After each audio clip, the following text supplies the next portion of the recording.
Day 94. The customer can be wrong, aka absolutely the hell not. The customer is always right. So I'm going to illustrate this using a bit of a more extreme example, not from my business, but from a small business that I've worked at. But I know I've said this before. I'll say it again, and I'm going to keep saying it for certain topics. This happens to be one of those that I wish I had learned earlier in my business. Actually, I learned this during the pandemic when my business kind of flatlined and I took one of the first and only jobs that I've had in my life at a small business. But anyway, you should work at a small business and I'm just gonna add 3 different reasons why you should work at a small business at some point in your life, because you get an understanding of the sacrifice it takes.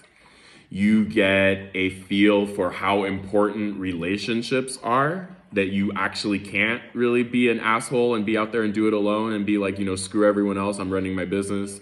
You'll really understand quickly how important relationships are. And then last but certainly not least, you cannot place a value on the experience that you will get, because in most small businesses, like everybody or every employee, depending on the size of the business, has an opportunity to work in multiple different areas. So they learn a lot more than they would learn at other positions. Anyway, back to the example that I'm getting to. So some clients came to the store that I was working at, and I am leaving out every single identifying detail possible to leave this completely anonymous.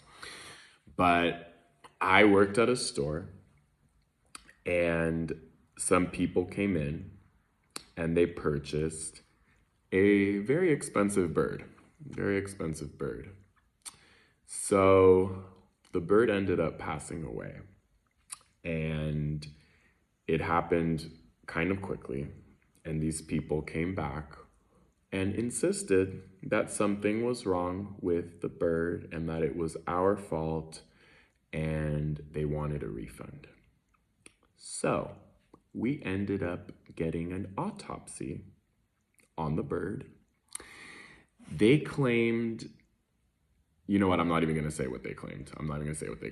But when the autopsy results came back, it was evident that they were not telling the truth, that they were actually lying. I'm not even going to say the dollar amount that was affiliated. That's much more than $1,000.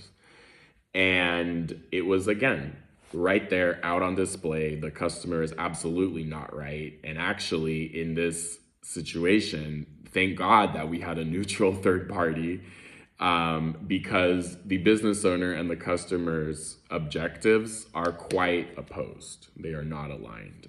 And I know that's a very drastic example. You will not find out, based on what I've said in this video, who I'm talking about. Find out the store, but everything has been anonymized. And I wish it's a lesson that I had picked up earlier, because when you have this mentality in this business that the customer is always right, that opens the door for letting people walk all over you. That opens the door for desperation, and that's a little more obvious than you might think. So people are quick to take advantage of you and walk all over you. So please, please, please take my advice and believe me when I tell you that the customer is absolutely not always right. Actually, many times, customer's not always right.